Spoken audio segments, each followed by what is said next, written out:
көжегім. Қызыл телпек. Ертеде кішкентай бір сүйкімді қыз болыпты.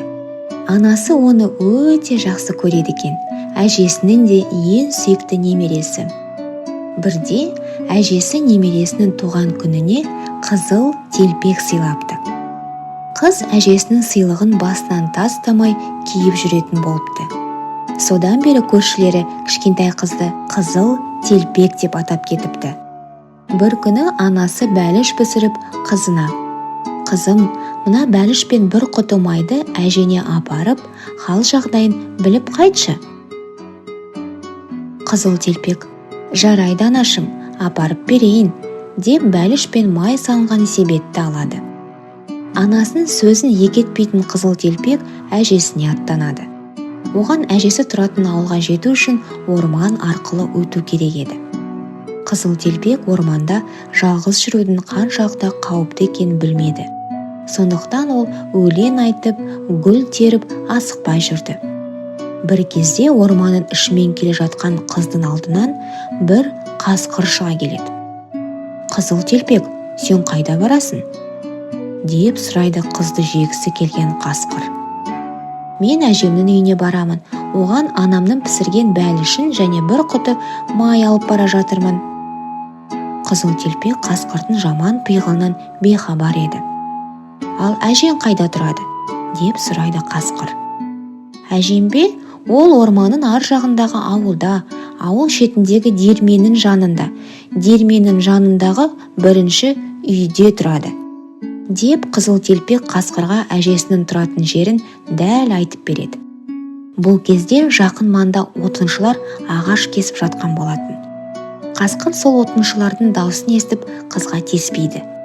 Қызыл телпектің әжесінің тұратын жерін біліп алған ол алдымен әжесін жемек болады. «Жарайды, мен де сенмен бірге сол ауылға барып, әженің жағдайын сұрап қайтайын. Кел, екеуміз жарысайық. Әжене қайсымыз бірінші жетер екенбіз? Сен мына жолмен бар, мен ана жолмен жүрейін», деп қасқыр өзіне ауылға апарар төте қысқа жолды таңдап алады. Қасқырдың ұсынысына келіскен қыз ұзақ жүретін жолға түседі. Ол жол жөнекей асықпай гүл теріп келеді. Ал қасқыр алды-артына қарамай тура ауылға қарай бет алады.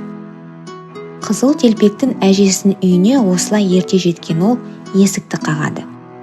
«Тоқ, бұл кім?» деп сұрайды әжесі.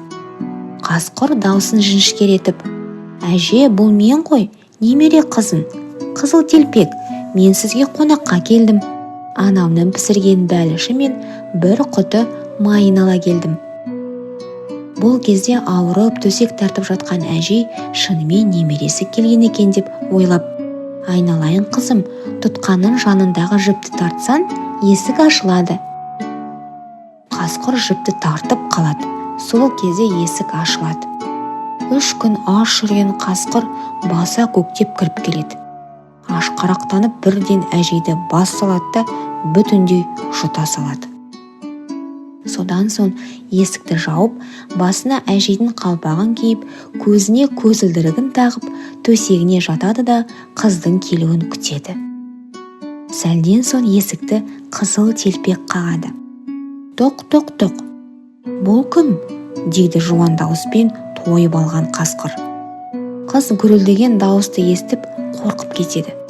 Артынша әжеме суық тиіп, дауысы содан өзгерген болар деп ойлайды. «Бұл мен, сіздің немереңіз қызыл телпекпін. Мені сізге анам жіберді. Бәліш пен бір құты май алып келдім».